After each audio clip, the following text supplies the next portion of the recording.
यही है, हमारे पुरखों ने यही किया है। जिस मिट्टी में हमारे पुरखों का लहू शामिल है, वो मिट्टी गवाही है हमारे नागरिक होने की। आप किसानों से कहते हो कि नागरिकता का प्रमाण पत्र दो। जिस देश में झारखंड में संतोषी को राशन इसलिए नहीं मिला क्योंकि उसके पास आधार कार्ड नहीं था और वो भाग भाग कहते हुए मर गई, उस देश में नरेंद्र मोदी ये कहते हैं कि लाओ कागज दो तब तुम्हें नागरिक मानेंगे।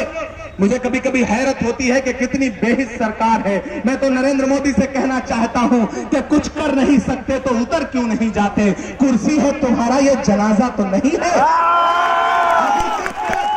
आखिर कब तक सबूत मांगते रहिएगा?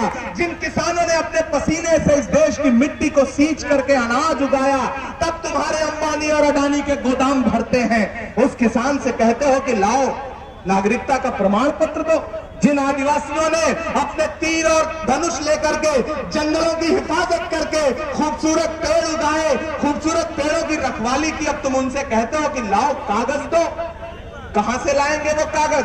कहां से लाएगा इस देश का दलित जिसके पास न तो जमीन है न तो घर है, बेचारा किसी तरह अपनी जिंदगियां गुजार रहा है, उससे आप कहते हो लाओ कागज दो। कहां से लाएगा वो कागज? और तो और इस देश में, मैं तो इलाहाबाद रहता हूं, वहां कुंभ लगता है, हजारों हजार नागा साधु आते हैं, वो बेचारे कहां से लाएंगे प्रमाण पत्र? कहां से लाएंगे? रहा मसला हमारा, हमारे पास तो पिछले 70 साल में हम पे इतने जुल्म हुए हैं कि हमने तो थोड़ी बहुत तैयारी करके रखी है। हमसे प्रमाण पत्र, हमसे कहते लाओ आधार कार्ड दो। अगर तुम्हें हमारा आधार कार्ड देखना है तो देखो ताजमहल, वो है हमारा आधार कार्ड। अगर तुम्हें हमारा पैन कार्ड देखना है तो जहां दिल्ली में बैठे हो पड़ोस में खड़ा है कुतुब मीनार, वो है हमारा पैन कार्ड। जानना चाहते हो कि हमारा जन्म प्रमाण पत्र क्या है? जिस लाल किले पर खड़े होकर के 15 अगस्त को भाषण देते हो साहब, वो लाल किला हमारा जन्म प्रमाण पत्र है। तुम कह रहे हो जन्म स्थान बताओ, जन्म स्थान बताता हूं मैं आपको नरेंद्र मोदी साहब। आप जहां रहते हैं वहां से 2 किलोमीटर दूर जामा मस्जिद की वो सीढ़ियां हमारा जन्म स्थान है। मौलाना आजाद ने कहा था कि कहां जा रहे हो, ये है तुम्हारा मुल्क, तुम्हारे पुरखों की कब्रें हैं यहाँ, ये जमुना का किनारा है जहां तुमने वजू किया है, कहां जा रहे हो? और हमने इस मुल्क को चुना है और आप कहते हो कि लाओ नागरिकता प्रमाण पत्र दो। अब कोई कागज का टुकड़ा तय करेगा कि हम नागरिक हैं या नहीं है? हम नहीं मानते ऐसे कानून को, हम नहीं डरते ऐसे कानून को।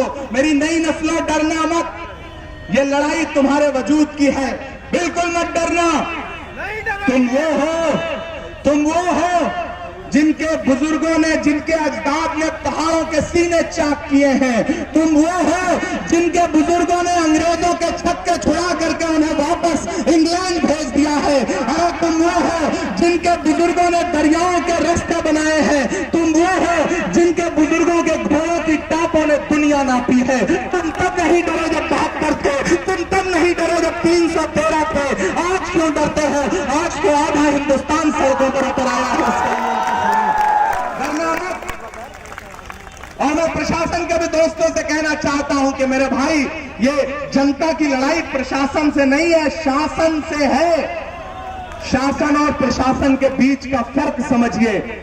ये लड़ाई शासन से है, सत्ता से है, प्रशासन से नहीं है। प्रशासन के दोस्त तो हमारे साथी हैं। जो कागज एनआरसी में हमें जमा करना पड़ेगा वही एसपी साहब को भी जमा करना पड़ेगा, वही डीएम साहब को भी दिखाना पड़ेगा, उन्हें भी बताना पड़ेगा कि उनके पिताजी का जन्म कहां हुआ था। नरेंद्र मोदी जी उनसे भी पूछेंगे, हम ही अकेले से नहीं। थाने के दरोगा जी को भी दिखाना पड़ेगा। एनपीआर में, एनआरसी में पूरा डॉक्यूमेंट जमा करना पड़ेगा। अगर इमरान को जमा करना पड़ेगा तो भगवती चाचा को भी जमा करना पड़ेगा। तानाशाह किसी के नहीं होते, ये किसी को नहीं छोड़ते हैं, किसी को नहीं छोड़ते हैं। पोशाक से उपद्रवियों की पहचान करने वाले प्रधानमंत्री से मैं पूछना चाहता हूं कि अगर पोशाक से पहचान हो सकती है तो आओ आज की दोपहर देखो सीवान को, बताओ इसमें कौन हिंदू है, कौन मुसलमान है, कौन सिख है, कौन ईसाई है।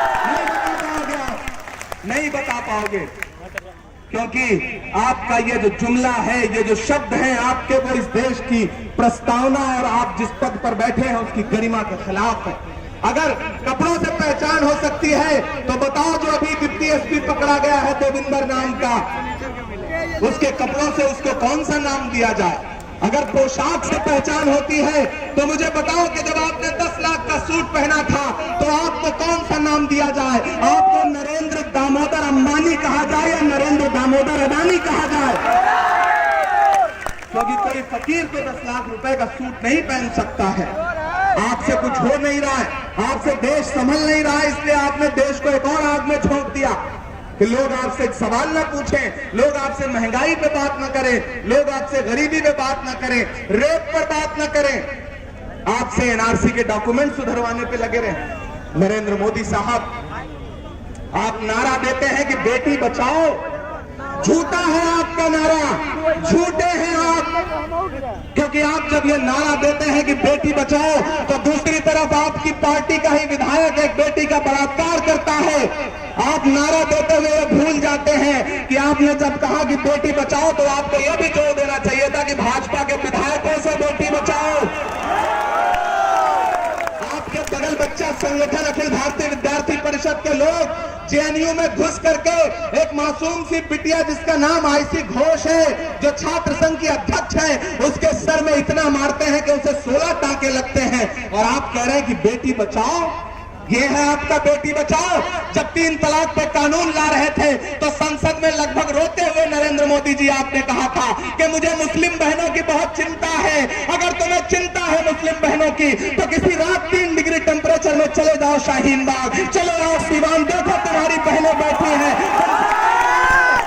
कि यह कानून हमारे खिलाफ है, यह कानून तुम्हारी उन्हीं बहनों के खिलाफ है जिनके लिए तुम रुदन कर रहे थे इस देश की संसद में खड़े होकर के। वो बहनें तुमसे कह रही हैं तुम्हारी कि वापस लो कानून। किसी की तो मानो, किसी की तो मानो, जिनको मुंह बोली बहन कर रहे हैं उन्हीं की मान लो।